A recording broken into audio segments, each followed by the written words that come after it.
Guys, ito yung resibo natin nung nagpa-service ako dun sa BS natin nung nasira yung aircon compressor motor.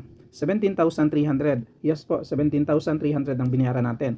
Ano-ano ba ang cover nung 17,300? Ito guys, pull down evaporator. Kailangan ibaba evaporator para linisin. Condenser. Kailangan ding ibaba yung condenser dahil kailangan linisin dahil nagkaroon ng internal noise yung compressor natin. Ibig sabihin mayroong metal to metal contact.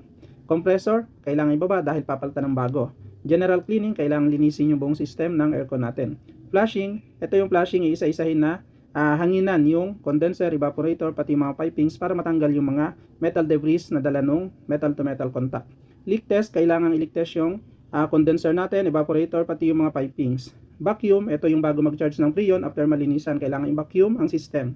Compressor oil, ito yung compressor oil na i-charge para palitan yung luma na tinanggal. Freon, ito yung bagong freon na ilalagay.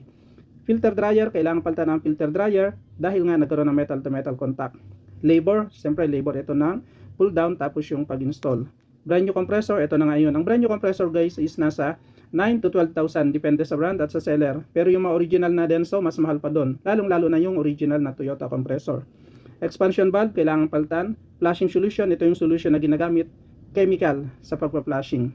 With 6 months warranty naman yung guys ng compressor. Kung sakaling magkaroon ng sira, pwede nyong ibalik. At yan ang pinakamahalaga guys, yung 6 months warranty. Dahil guys, ang first option ko dati, kala ko bibili ako ng surplus na original compressor motor. Pero dahil nga nagkaroon ng metal to metal contact natin, yung possibility na kahit bago yung compressor mo, kung hindi naman na-flashing ng maayos yung system, pwedeng sirain nyo ulit yung bagong compressor mo dahil yung mga natira na mga metal debris. Kaya mas pinaservice ko na lang dahil nga dito sa 6 months warranty.